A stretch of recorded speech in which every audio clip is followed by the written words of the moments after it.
Dames et messieurs, bonjour à toutes et à tous ou bonsoir.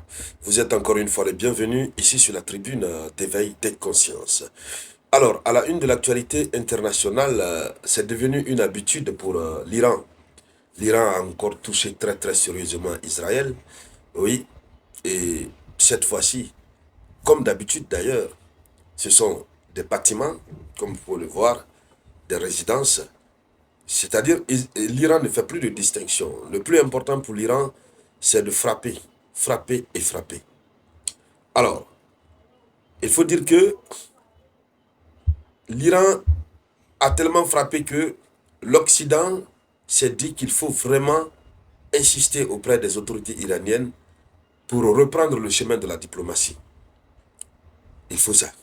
Vu que Donald Trump a battu en retraite, il a fait un revirement, donc il faut choisir le chemin de la diplomatie. Mais malheureusement, l'Iran est catégorique. L'Iran ne veut pas se laisser faire. Alors, dans le cadre de cette vidéoconférence, dames et messieurs, c'est bien sûr de cela que nous allons parler. Mais avant de continuer, je vous demande humblement de partager cette vidéoconférence. Il faut la partager au maximum dans tous les groupes possibles. Mettez suffisamment de likes, beaucoup de j'aime. N'oubliez toujours pas de laisser votre avis en commentaire. Allons-y dans les profondeurs. Alors, dans cette matinée du 20 juin 2025, de ce vendredi, les Iraniens ont lancé plusieurs missiles balistiques, selon l'information officielle. Plusieurs missiles balistiques et des drones suicides. Je ne sais même pas c'est quel type de drone qu'on appelle drone suicide, mais ils ont envoyé beaucoup. Ce Netanyahou qui était en train de dire que ils ont presque détruit tous les lanceurs de missiles iraniens, il est en train de voir clair. Alors, donc, nous avons l'une des frappes qui a touché la Beersheba dans le sud du pays. Donc la munition est tombée sur le territoire du centre technologique qu'on appelle Gaviam Negev.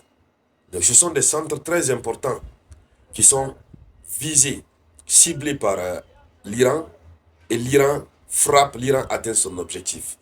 Je vous dis que l'Iran a à sa disposition une maquette en 3D de la ville de Tel Aviv, de Jérusalem, de plusieurs grandes villes d'Israël. Donc, ils connaissent toutes les rues, ils connaissent l'emplacement exact de tous les sites dont ils ont besoin. C'est d'ailleurs en se fondant sur cette maquette qu'ils ont frappé hier le centre, le site militaire, hein, qui était à proximité de l'hôpital Soroka. Alors, donc, selon les médias israéliens, 18 personnes ont été blessées. Vous savez, eux, ils rabaissent toujours le chiffre. Hein. Ils disent que 18 personnes ont été blessées. Plusieurs bâtiments ont été également endommagés. À noter que le parc technologique qui a été touché est situé à proximité aussi de l'hôpital Soroka. Hein, l'hôpital Soroka qui a été touché par une onde de choc du missile Fatah qui avait visé ce centre militaire, ce site militaire. Donc, il faut dire que c'est un centre, c'est un parc technologique qui a été touché.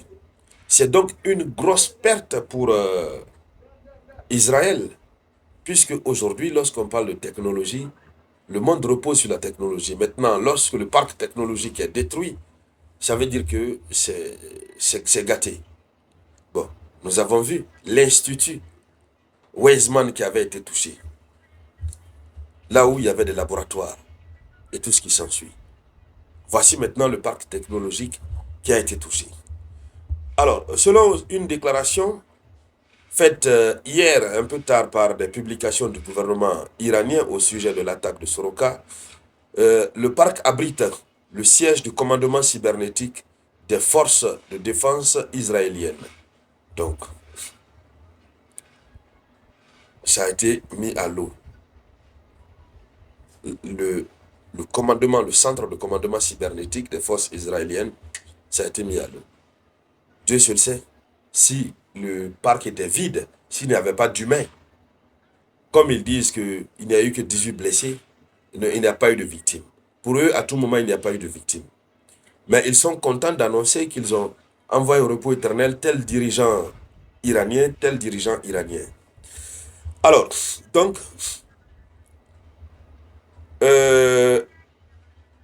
voici ce qui s'est passé, une partie de ce qui s'est passé. De l'autre côté, qu'est-ce qui se passe? L'Iran est catégorique.